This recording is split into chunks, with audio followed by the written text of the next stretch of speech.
Hey Eric, hope you've been well. Great to always connect with you and get your thoughts and the thoughts that Dentons is kind of processing as big things or strategic things or interesting things pop up in the cannabis industry.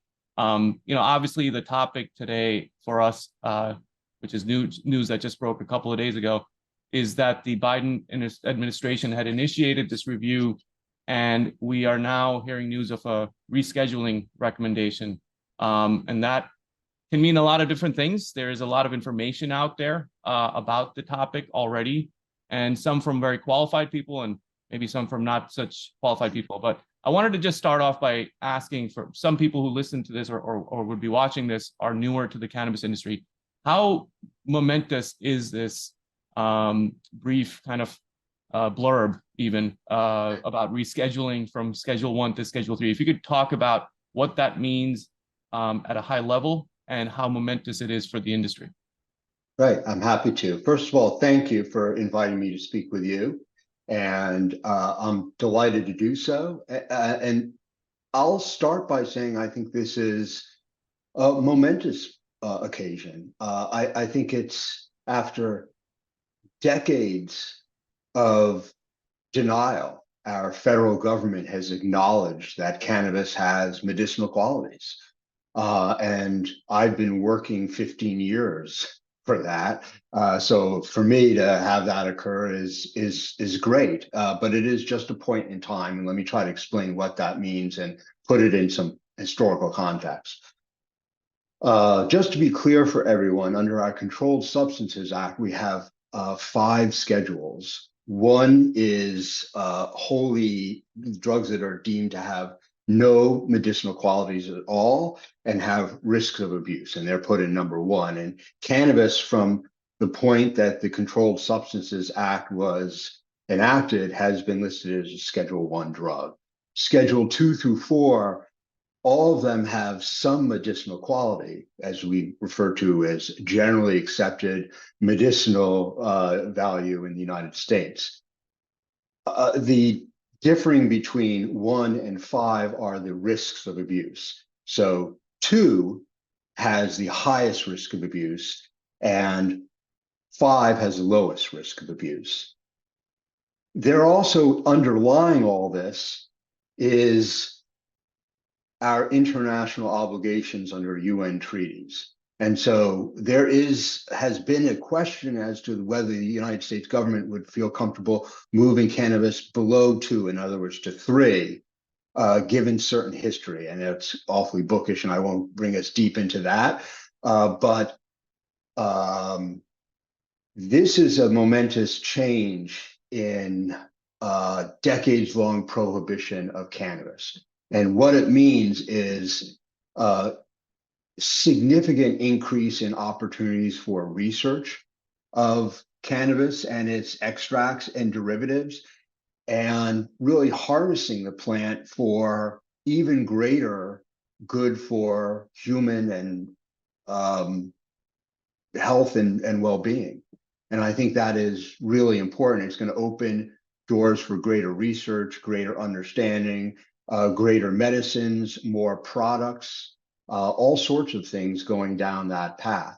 I do understand that many people are disappointed. We're hoping for a recommendation of descheduling. As I've said for a long time, that really is for Congress. We're going to have Congress make sense of that. If you look at what the actual law is and what the FDA was being asked to do, I think probably 3 was our best case scenario within the realm of reason. And I know people are upset, and I know people wanted more, but I'm just saying, if you look at the actual statutory language and case law and regulations as to what the FDA under Health and Human Services was supposed to do for their 8-part analysis as to rescheduling any substance, here cannabis, 3 was probably the best we were going to get. And in addition to the enormous implications it has beyond the state legal industry, it has enormous impact on those operators as well, because the movement of cannabis from 1 to 3 would eliminate the 280E tax, so that state legal regulated cannabis companies would be taxed like normal tax-paying citizens and corporations. And that is going to have significant impact on profit margins. From there, I assume that both with the positive movement and increased profitability, we'll see more investment in the industry. So I think it helps everyone. That's great to hear, and thank you for that overview. And I know there's so many different to that, and we try to keep this focused just for information kind of potency purposes, and then we can dig into several areas. So the first thing I wanted to ask, because you mentioned it, is the international kind of UN side. Just so I have kind of a little bit more clarity in my own understanding there. A Schedule 3 substance, is it possible for that to then lead towards some sort of international trade, in terms of people understanding, or is that something that has to come after Congress potentially deschedules it? That was one of the questions. The second one would be the research angle, which, given your network and my network, places like Israel and countries in the EU are far beyond what our capabilities are in the US on the research angle. The ability to now get quality material for research as one example, and the capital that potentially could flow in, certainly potentially from pharma companies that now see the direction of this changing in the favor of the industry. Those two angles, the international and the R&D, if you could dig into that a little deeper. Absolutely, thanks. Wonderful areas to discuss. Let me discuss research first, actually, and then just one point on that, which is, well, traditionally the United States is a leader among many industries and areas of innovation. And the United States has, despite really great efforts by some wonderful researchers, is lagging on cannabinoid science. I mean, there's a lab in Israel that has 40 cannabinoid researchers at work, being able to work on the plant and everything. I mean, they are literally years ahead of us. And this finally provides the opportunity for US researchers to really start digging in. And there's just a tremendous amount to be learned about cannabis. And I'm not talking about risks or things like that. What I'm talking about is taking something that has been amazing medicine for many, many people and potentially even making it better, at a minimum, increasing safe, legal, affordable access to cannabinoid medicines. So I think that's all good.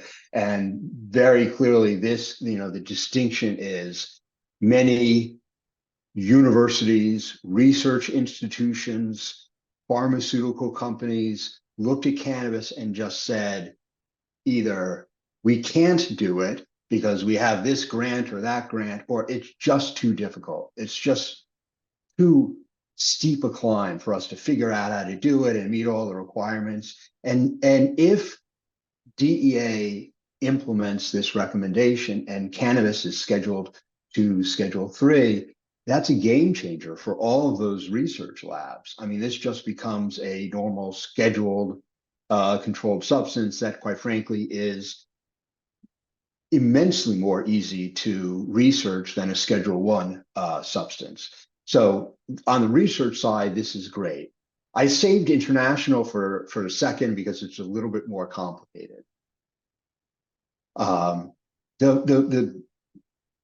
The background for all this is that the United States was a primary mover and a signatory to the Single Convention on Narcotics, which is a UN treaty that has requirements for signatory countries to control cannabis and cannabinoids in certain ways and limit them to medical and research. So it's both that purpose and the way they're controlled. The question historically has been, can the DEA schedule cannabis, marijuana, to Schedule 3 and still be in compliance with a single convention.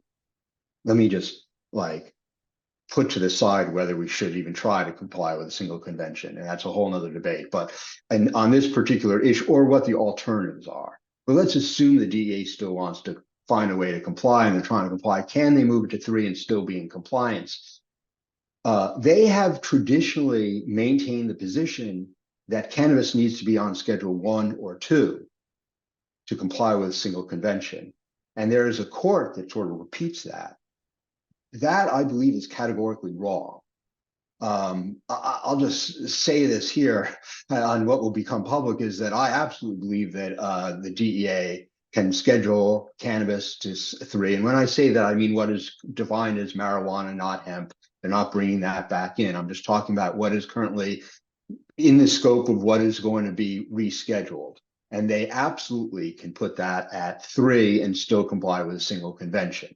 The only issue is they just have to implement a few additional regulations to meet those additional standards. But it's not like those regulations cannot be implemented and applied to a Schedule 3 drug.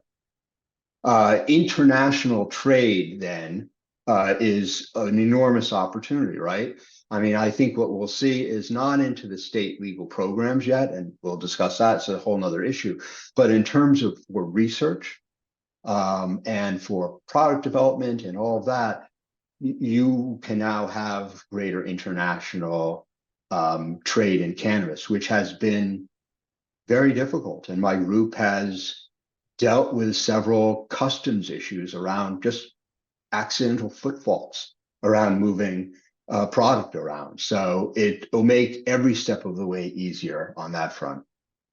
That's great to hear. And just for clarity for the audience, what else is in Schedule 3 versus Schedule 1 where we were at previously? Some examples. So I mean, good examples like some of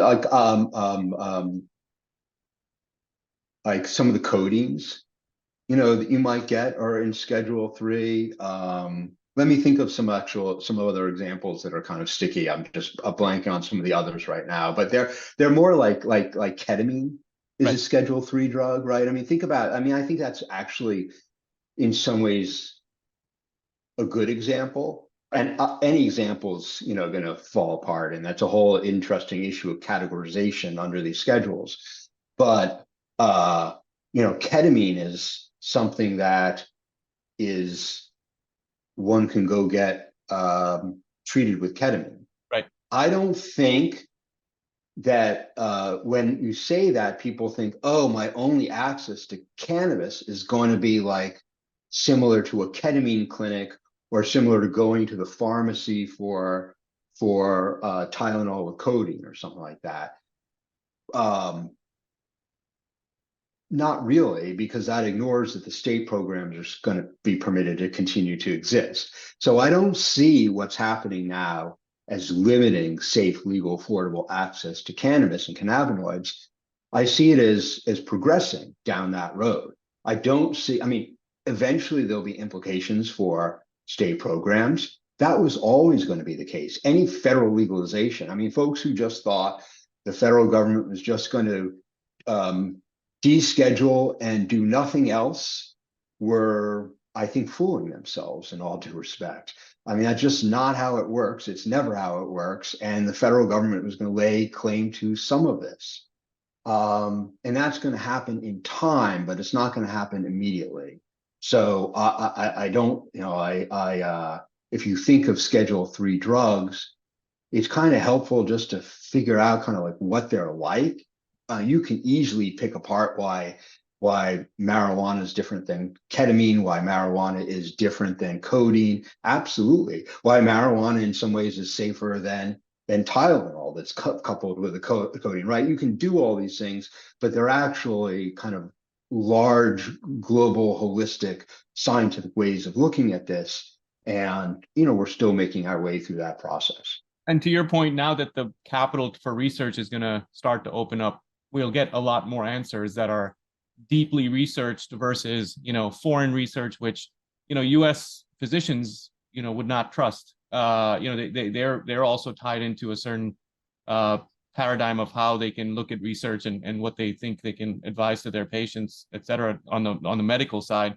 And not to go too deep into that, I wanted to circle back because those are important points, but it's early days to see how this rolls out and what kind of actual execution happens here with the DA, who, the DA's been keeping this as a Schedule I drug for a long time. It's hard to change implementation across, the country as well as internationally with other governments, how they're going to be treating this substance. So they're going to think through that. I'm sure they have been thinking through that for a long time. Yeah. On the kind of relief side for cannabis companies, you mentioned 280E being one of the key things that this addresses. If you could talk a little bit about, you work with many large and smaller cannabis companies. You've known this space and have been fighting and advocating for this space for 15 years. What does this mean for folks that operate and are struggling to make a profit, even if they have good operations, they have good management team, they've been doing the right things for customers, but they've been held back to a certain degree by this particular issue? If you could talk about 280E a little bit, and then how this is going to impact that. Yeah. First of all, let me clarify, because I've seen folks say, "Oh no, 280 is still going to apply because the state legal sales are still federally illegal." That's correct, except that 280 applies only to Schedule I and II substances. And so, to answer your question directly, the lifting of 280E, meaning that now cannabis companies can take normal tax deductions just like normal companies. They're still operating federally illegally, but they have fair tax treatment. For many companies, that's going to have an enormous impact on their profit margin. There are two types of companies. There are companies that have not found ways to mitigate 280E, and there are companies that are just large and well run, and 280 just has a big impact.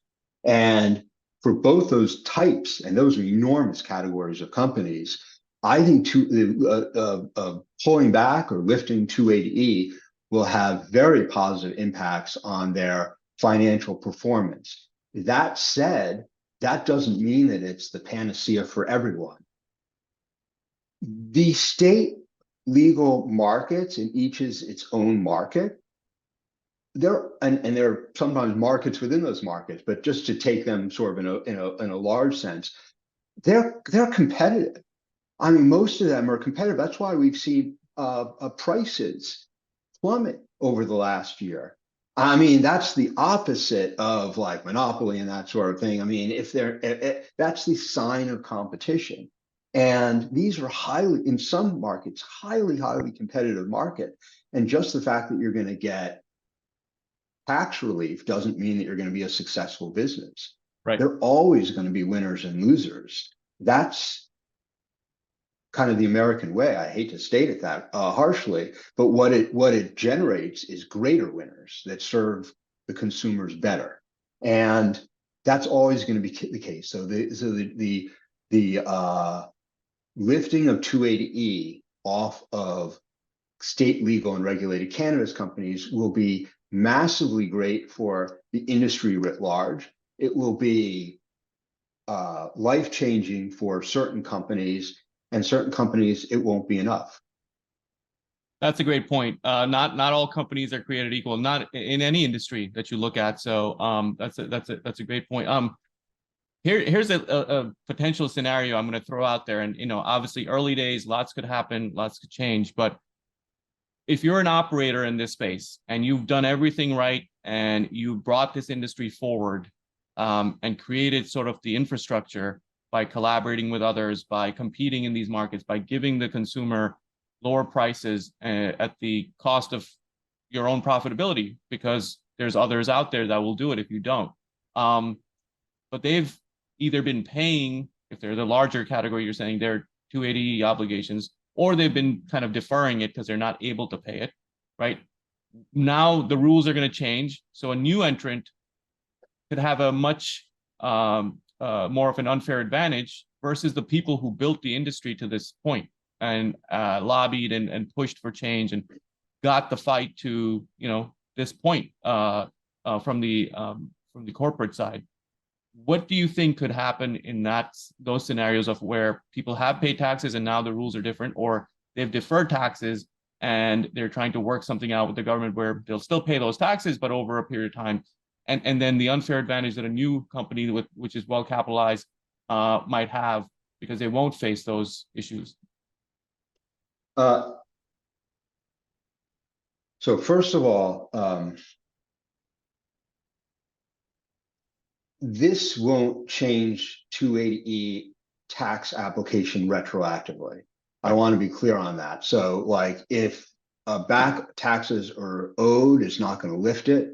And it's not going to change any tax treatment for 2023, for example. Right. Not likely anyway. I mean, there is one small scenario where it could change for some of it. But anyway, it's not likely to do that. And so the question, I certainly understand that perspective of unfair advantage. And I obviously have, some relationships and tremendous respect for some of those people you're saying are disadvantaged in all this.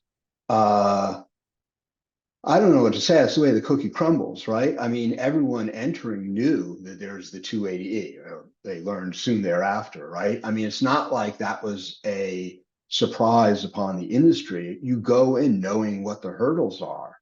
I worked 6 years in this industry without receiving a dime of compensation.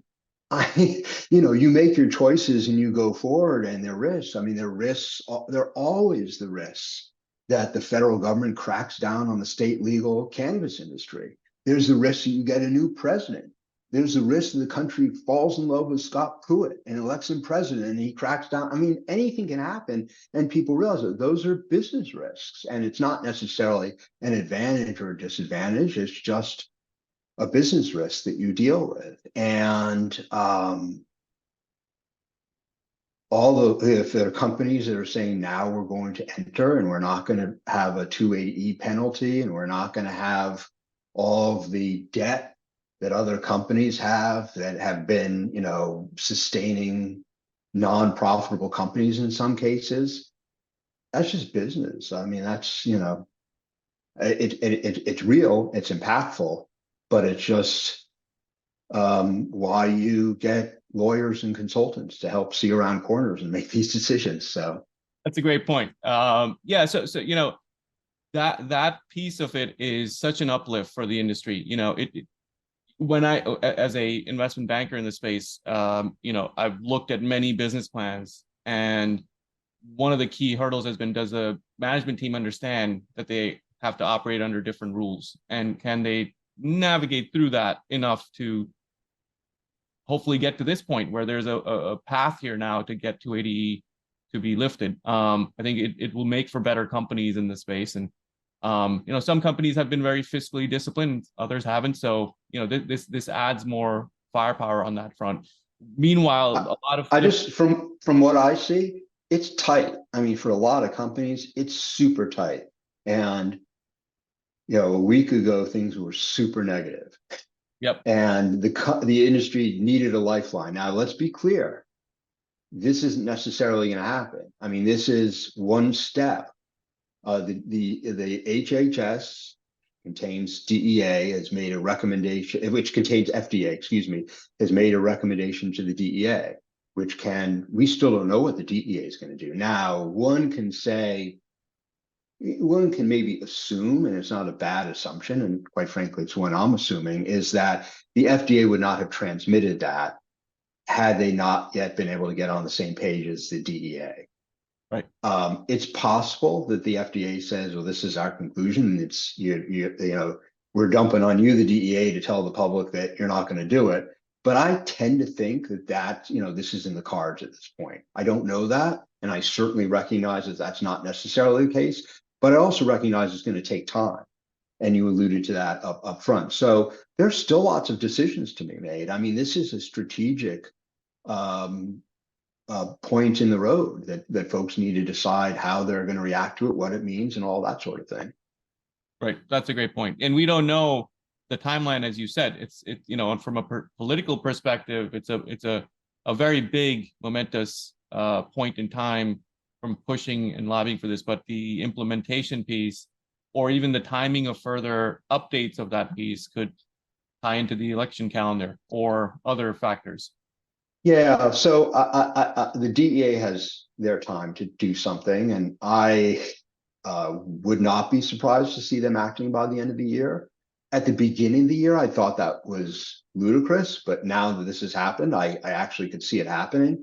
And the reason I say that is because while there is one avenue for the DEA to post it as a final rule, I think most likely they're going to follow the normal Administrative Procedures Act procedures, which results in notice, a public comment period, perhaps hearings, time for the ALJ or anyone else to consider, and then issue a final rule, which takes, a good 6 to 12 months, 9 months maybe, right? So if you think of that process and you think maybe the administration wants to get something final before the presidential election, that timing certainly would work, or it would be an expectation to work. It's the federal government, so anything can go wrong, but timing would make sense.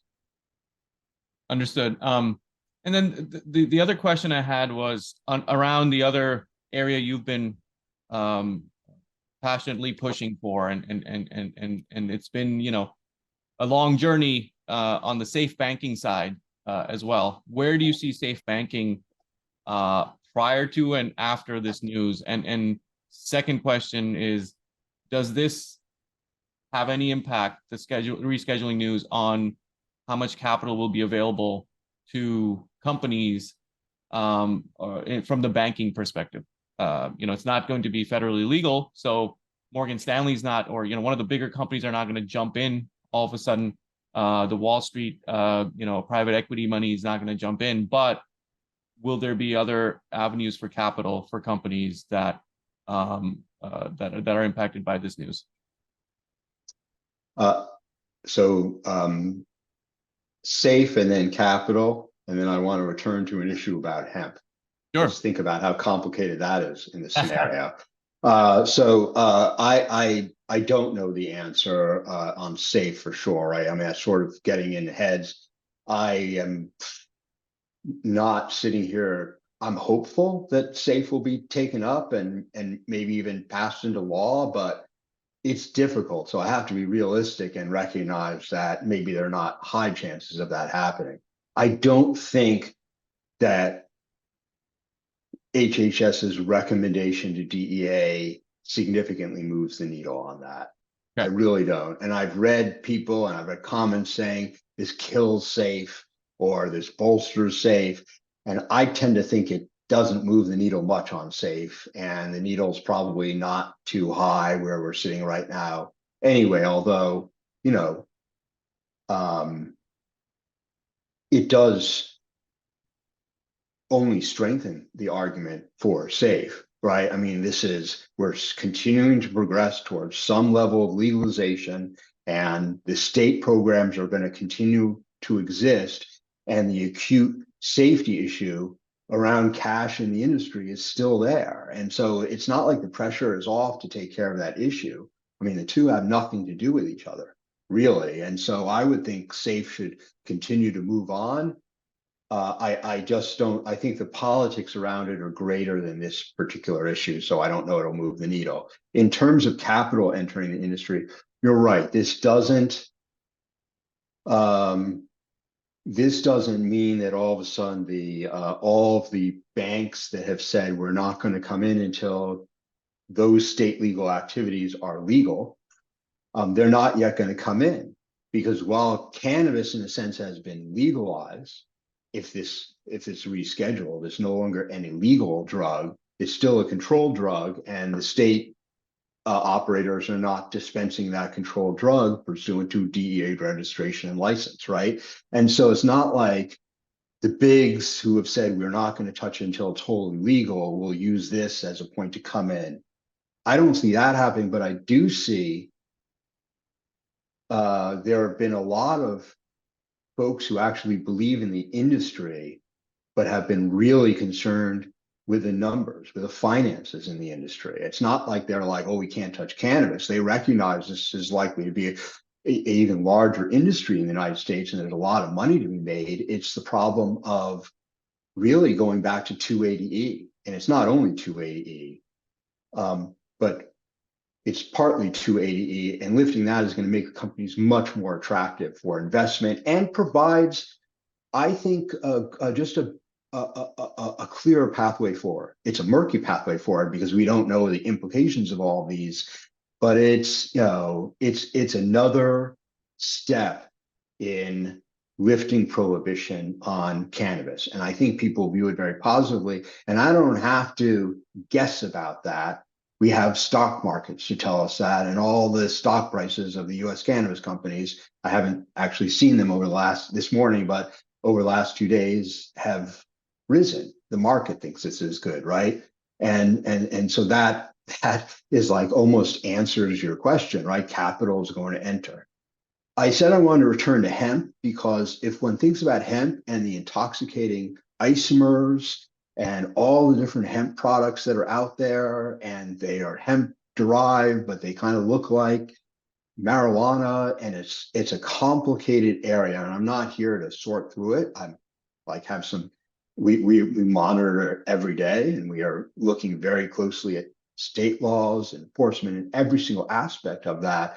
I just want to point out that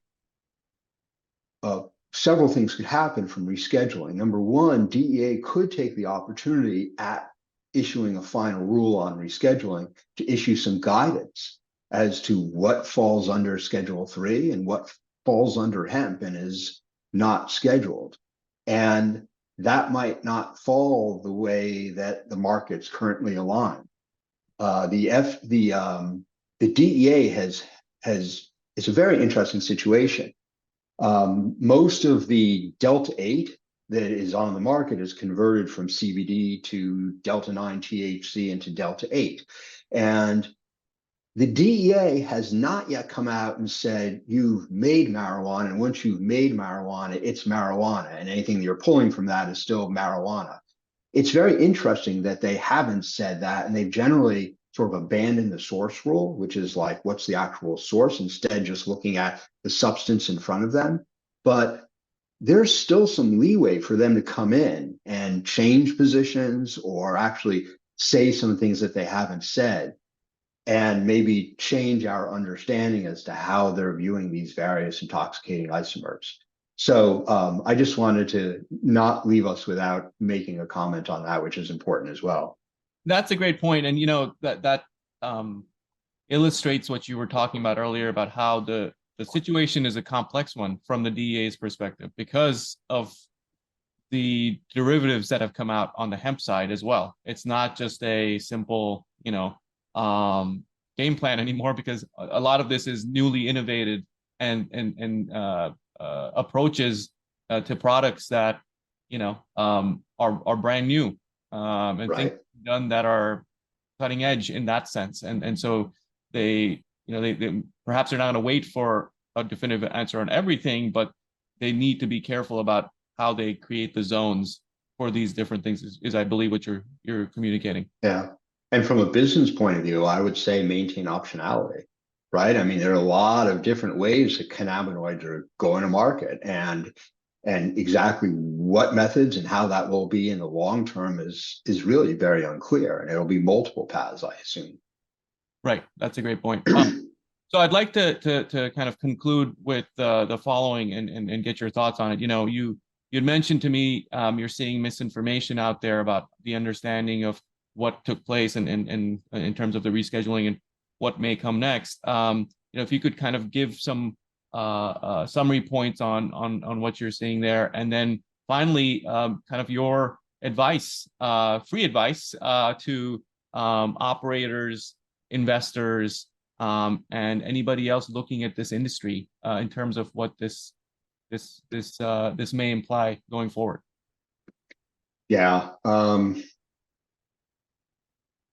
absolutely. Let me just take a note on that last point. I always ask two questions just to throw people off a little bit.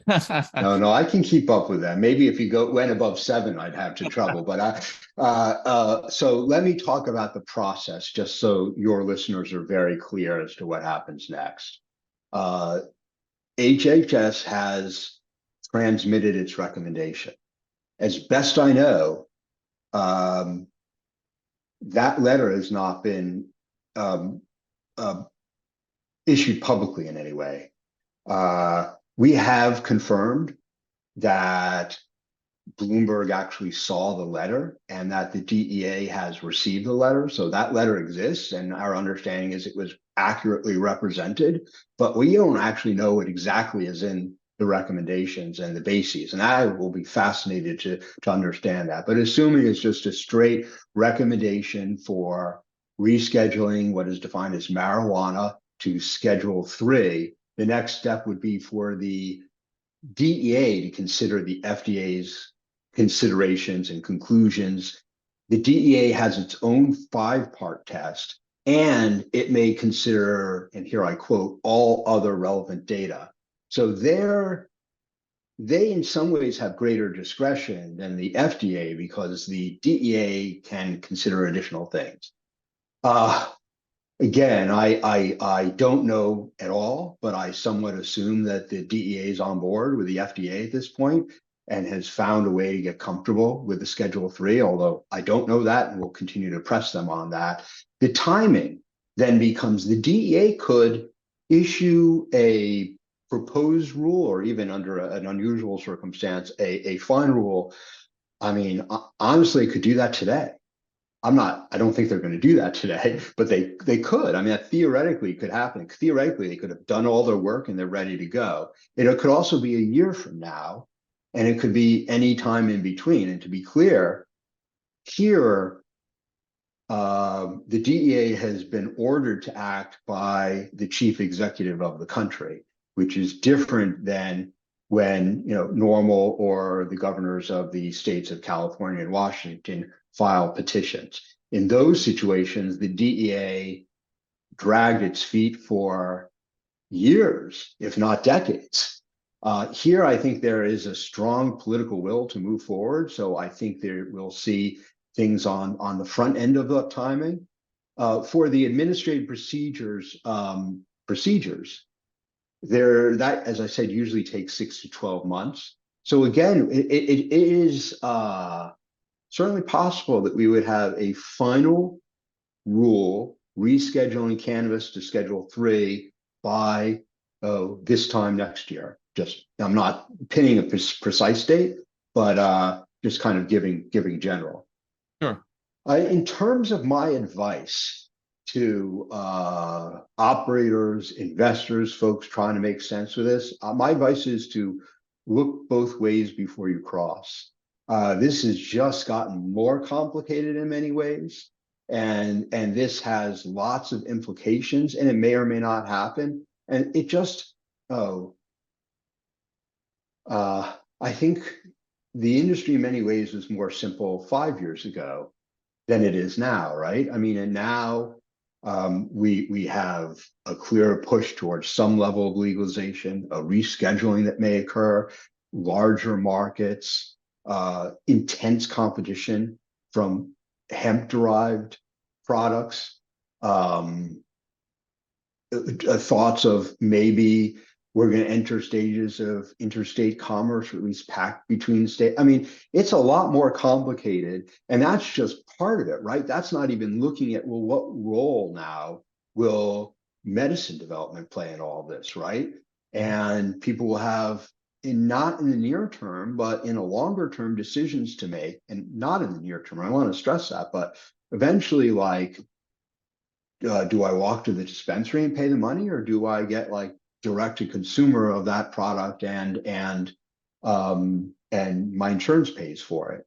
Right. And I mean, that's fair game. I mean, anyone can get involved in that. I think some folks are in the industry are looking and thinking like the heavens are falling on them, and that's not happening. It's opening up additional opportunities, although I understand opportunities are difficult, right? Not everyone has the capital to pursue those, and these are difficult issues. But it's complex.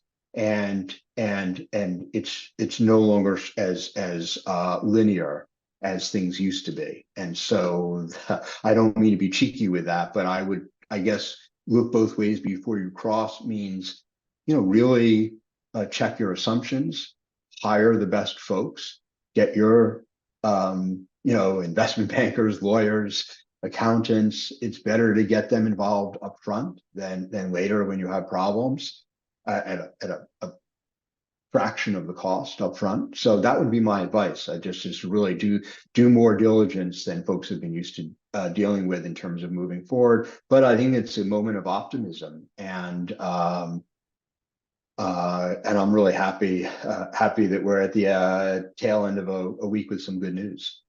That's right. And, as somebody who's been in this industry since 2016, which is, a fraction of what you've been in the industry for, I can't think of a worse period in the history of cannabis, especially as the numbers of how much states are doing in revenues, how the industry overall is growing is continue to increase.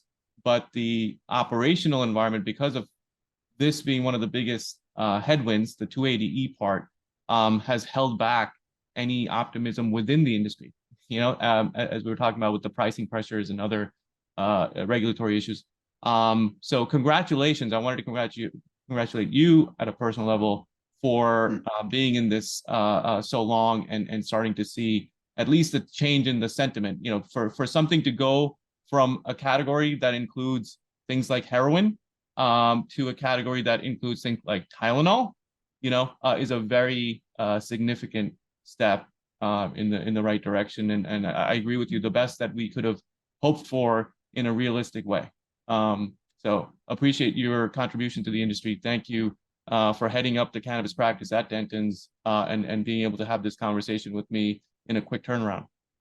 Yeah, well, thank you very much. And on that, I just want to thank you, but I also want to thank the members of my group, because I mean, from Kelly Fair getting the early spot on this before any other one had the news, getting it to text to, Amy Rubenstein jumping on her computer to draft up our alert, and Joanne and Caceres and Jake Raver jumping in. I mean, all of them.